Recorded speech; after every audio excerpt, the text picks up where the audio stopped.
Hey, what's up guys? John here. Nationwide evictions are soaring in places like Los Angeles, Chicago, Atlanta, Philadelphia, New York City, and many other locations. Eviction filing rates are soaring. Eviction rates in many U.S. cities have returned to or exceed pre-pandemic levels. And inside of that, the White House is moving forward with a whole new slew of laws, landlord-tenant laws, that are going to completely change housing affordability, landlord-tenant relationships, real estate investing, and property ownership to the likes in which America has never seen since 1776. This is absolutely huge. It's monumental. And if you're thinking about investing in real estate, pay attention to what's going on here so you can make a smart, well-informed, forward-thinking decision. Because, today, people, they'll just invest thinking that everything is 2017, 2018, everything's going to be fine.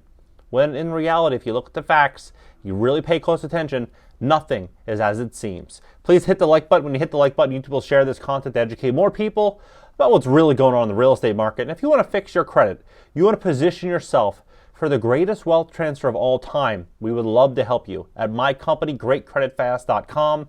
That's GreatCreditFast.com. Go there, schedule a free strategy session. Take a look at this. This just came out 1 day ago, 2 days ago, right?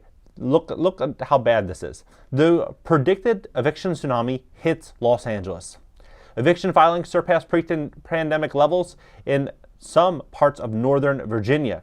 Over 72,000 evictions in Atlanta metro area within 7 months of 2023. And a city proposal aimed at reducing number of evictions in the city, in Columbus, right? Look at what's going on in the White House. So they put this out July 27th, just a few days ago. Biden-Harris administration takes action to protect renters, not to protect landlords, not to make things, a place in which, we've been accustomed to for, all of our lifetime. So which is a fair and honest system in which landlords supply housing, property owners supply housing, and in response, tenants will pay rent.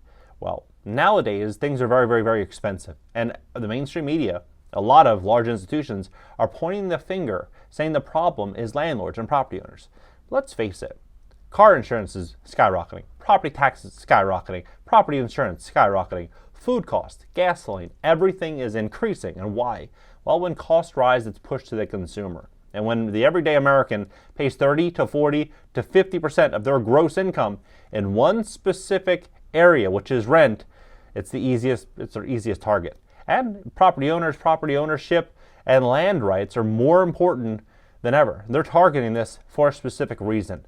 Look at this. So over 44 million households, roughly 35% of the U.S. population, live in rental housing, but our nation's rental market is defined by a patchwork of state and local laws and legal processes that leave far too many renters with little recourse when housing providers fail to comply with the law or the lease.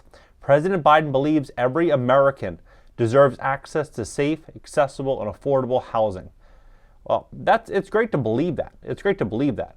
But when you set out these expectations, what does this ultimately mean? It's a demand. It's a demand on property owners to bend on their prices to offset the cost of the world and to offset the cost of the problems that were created the last few years. So it's a demand in which many property owners simply can't meet, especially in this high interest rate, mortgage rate environment and a high cost of living environment. So what are they going to do, right? They have a renter's bill of rights. This renter's bill of rights, I've discussed this before. It's really, really shocking. When you go into this and you start to see all of these different bullet points, all of these different headlines, you're just going to see how much real estate in this country is going to change. I mean, look at this.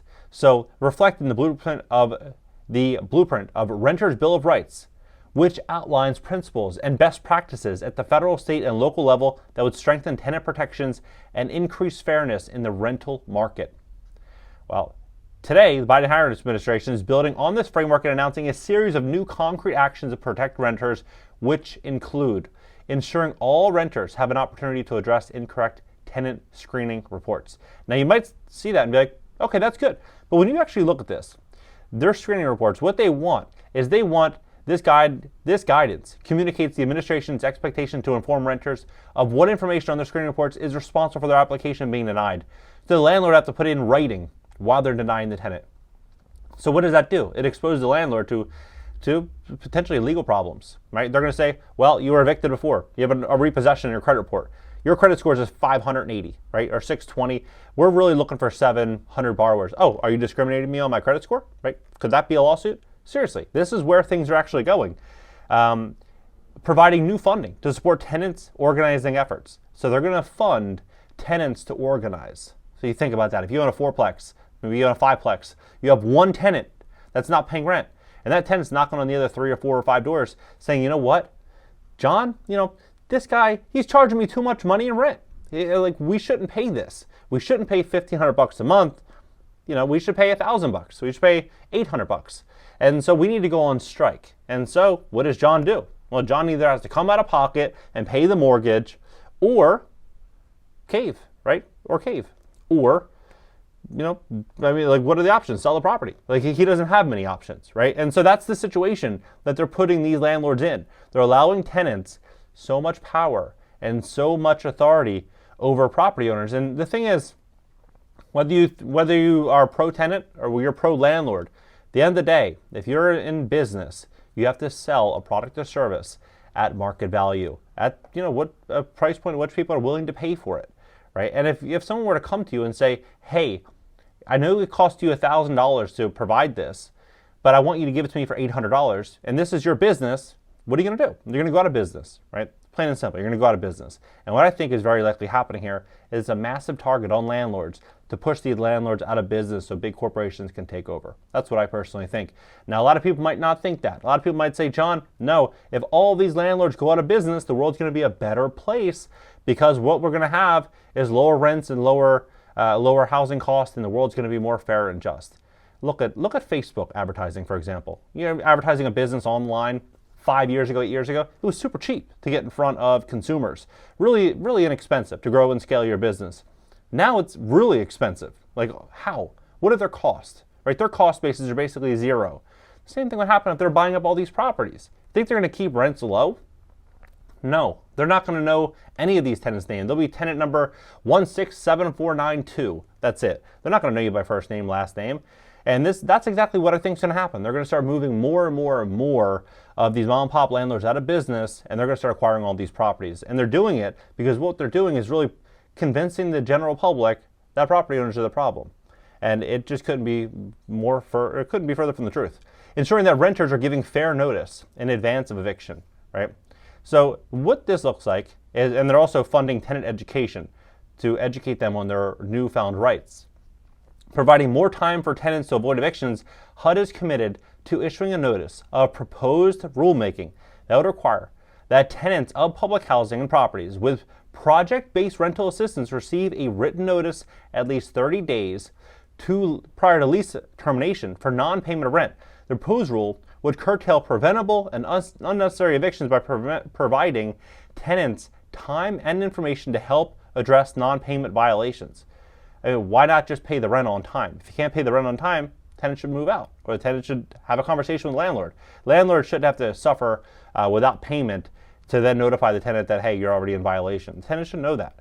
Tenant in public housing and properties with project-based rental assistance are already entitled to receive a 30-day notice in cases of non-payment of rent. However, if finalized, the proposed rule would permanently memorialize this requirement in HUD's regulations, allowing the agency additional latitude and effectively communicate and implement these protections as part of a rulemaking process. Tenants and other parties will be able to provide their comments and perspectives to HUD to make sure that this rule assists with preventable evictions. Increase resident engagement requirements, ensuring renters have a seat at the table. I mean, it's so clear. It is so clear. This is a war on property owners. A war on property owners. The Biden-Harris administration has prioritized engagement with tenants, tenant organizers, advocacy organizations, including the creation of a blueprint of Renters' Bill of Rights. These engagements ensure renters' voice and expertise inform the government's understanding of challenges that exist in the rental market, and the solutions increase fairness. This week, HUD hosted a national conversation at the community table to hear directly from hundreds of renters on federal policies. In addition, FHFA, FTC, and CFPB have each issued requests for information that will inform the respective policymaking treasuries in hosting quarterly tenant listening sessions on individual experiences With emergency rental assistance, USDA will host convening with renters in rural areas this fall. I mean, they're announcing major private sector and state local action. This is going to be really big. This is going to be really, really big. In January, the White House announced its Resident-Centered Housing Challenge, a call to action to housing providers and other stakeholders to strengthen practice that improve quality of life for renters. Since then, over 100 public and private sector entities have pledged to align the principles in the Blueprint Renters' Bill of Rights. The administration continues to rally the private and public sector and welcome additional actions from housing providers to meet this call. Several commitments were announced at the launch of the challenge. Examples, you got Zillow, AffordableHousing.com, Apartments.com. This is all happening. Like, this is what is actually going to happen. Most people, they don't pay attention to this. They don't think it's that serious. Go on WhiteHouse.gov. There's another article that they put out saying that they want to reduce homelessness by 25%. So how are they going to do this? They're going to be doing all of these things by completely changing the landlord-tenant relationship. And so if you're a renter right now, what you want to do is, in my opinion, if you intend to invest in real estate, have a game plan. Understand what's actually happening here. Understand how this is actually going to, this is going to reshape the entire journey of being a property owner. Your entire experience, your responsibility as a property owner is changing. So if you are a renter and you're thinking about investing, take into consideration some of these changes.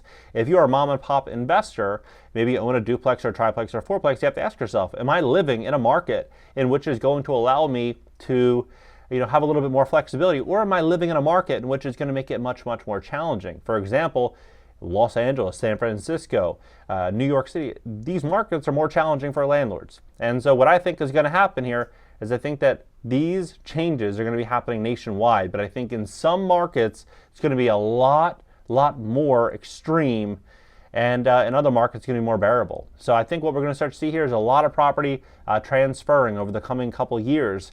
And I think with that is going to be one of the greatest property ownership wealth transfers we've ever seen in U.S. history. What do you think about this entire situation? Let's have a conversation about it below. If you want to fix your credit to position yourself to invest in distressed real estate, we'd love to help you at my company, GreatCreditFast.com. And add me on IG. I'll catch you guys in the next video.